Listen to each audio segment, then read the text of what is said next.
I just got back from the Green Lantern movie, and I only went there for you. I didn't want to go, I had no real interest, I know nothing about Green Lantern. In fact, let's start our disclaimer portion, shall we? I know nothing about Green Lantern. I can't speak to if this film was a faithful adaptation of the body of work that comprises the Green Lantern's backstory. I can't. I got no clue. Also, while I'm being in disclaimer mode, I don't like Ryan Reynolds as a main character. I don't.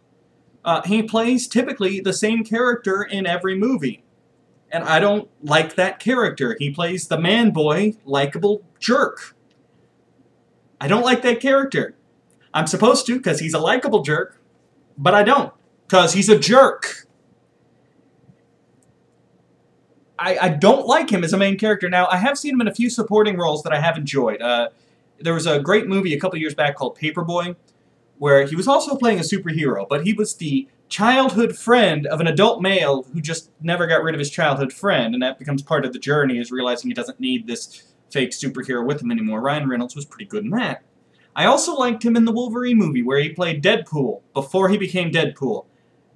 What little I know of Deadpool was pretty much destroyed once they sewed his mouth shut and he actually became the, like, undead Deadpool. I don't like that. But the first half I did like. But as a main character, not that likable. And lastly, when I went into this movie, and I think it's important, because mood matters, how you feel when you go into a movie will affect your perceptions of the movie. My expectations on this film were subterranean. I expected to throw popcorn at the screen. I expected to absolutely despise it. And I will say this, it would make a decent WTF cinema, because there are enough points in this movie where it has issues with its own rules. But now you know where I'm coming from. So yeah, I am going to be biased on a few issues. And the movie itself was boring. Ridiculously boring and dull. It was by the numbers. There were no surprises, no shocks, nothing to shatter expectations. It was exactly what you thought it was going to be. And it's a story you've seen a dozen times. Some jag-off adolescent with one particular skill, following in his father's footsteps, who also had that one skill, but was a much better, more rounded person, right? We know this guy's living under the shadow of his father's glory, but he's really just like an adult child, and he screws up his one true love because he can't commit, because he's just this child, and so she walks away, and then throughout the course of the story, he's thrust into a situation where he has to discover that he was a great man all along, and that he had the ability to be just as good as his old man, and he could be a hero. And he matures and grows up and saves the day. This is pretty much every Ryan Reynolds movie, right? I mean, the superhero element is the only twist. And by now, we've had enough superhero movies that that's not enough to take this boring formula that we've seen a dozen times over and just put a veneer of superhero and CGI effects over it.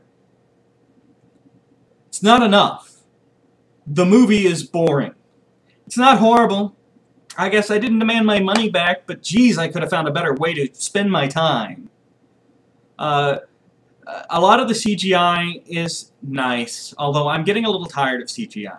I think filmmakers rely on it too heavily. We did have special effects and sci-fi films before we had CGI. You had to be creative and talented to find a way to make these effects work. They were possible. I think we rely too heavily on CGI now. And the thing is, 9 times out of 10, the audience can tell when you're using a lot of CGI. Now, if you use CGI in little tiny places, the audience won't even know. You'll be surprised at some of the CGI stuff that you've seen over the years that you never knew was CGI. And if you can't tell, then I think you've done it good. But when I know something is CGI, it takes me out of the experience a little bit. So, there's my review of the film. I don't necessarily recommend it, but I'm not going to tell you to avoid it like the plague. Maybe if you love Green Lantern, it'll be different for you. But for me, it was about as mediocre and predictable as a film can be. And the one thing I can't stand about a film is when I can predict every step of the plot. And that's what we had here. I did have a few, two more things I wanted to address. And I have a feeling here's where I'm going to tread on some Green Lantern fan toes. And if I do, I apologize. Keep in mind, my only Green Lantern experience is this film. So they could very well have the answers to these problems, and I just don't have them. The main leader of the good guys, and I promise I'm not really spoiling the plot here, not that there's much to spoil, is a red-skinned guy. And I'm saying redskin not in a racist Native American way, but in a devil way. Red. Arrogant son of a gun, named Sinestro. Sinestro. And there's not a single person in the audience watching this who doesn't think, hey, I'll bet you he's going to end up being a bad guy. Maybe not this movie or the next one, but eventually. I bet you he's going to be a bad guy. His name's Sinestro, and he looks like the devil. Everybody in the audience is thinking this, all right? 2-year-old kids can figure out Sinestro's a bad guy. Sinestro bad. So, couldn't you have given us a point in the movie where Ryan Reynolds turns to, like, the fish alien next to him and goes, his name's Sinestro, and we're trusting him? We see throughout the movie that he gets to make, like, comic book references, and he, you know, by the power of Grayskull, which was slightly humorous. But he doesn't get to have the common sense and perception that we, the audience, get to have.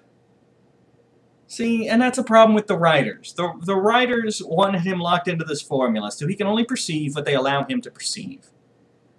Whereas, it would be a lot nicer to have a main character who is capable of the level of perception that we are. And lastly, and this one is just me, I think. The Green Lantern's power works through willpower. He's filled with willpower. The ring allows him to channel that and use his willpower to shape the world. I'm cool with that. Now, villains use the yellow power of fear. And here's my issue. Fear is not an outward-acting force. It's an inward-working force. It eats away at you. It's debilitating. Now, you can instill fear in others. But that's not the same as shaping the universe. All you've done is affect that person or that group of people. You haven't actually done anything like you can with sheer willpower. Willpower is shaping the universe to your goals. The ring picks people filled with willpower. That's their primary end without fear. Who can make a difference in the universe. Cool.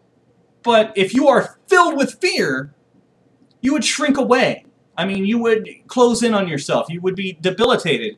You can't use fear as a creative force. Fear is not a creation force. It's a destructive force. And in particular, an inwardly destructive force.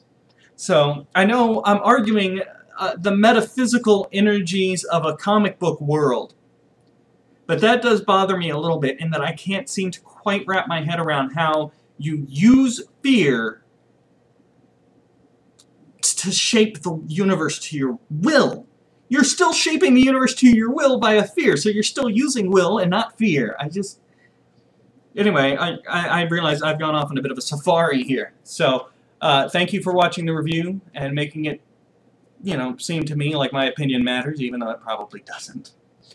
I'll see you here for the next big blockbuster that comes out, and God, let's hope it's got some more originality to it than this thing. And to finish off, Green Lantern could have been a lot worse. And I'm sure it'll find an audience among some fanboys. But for me, it really had no redeeming qualities. That's it.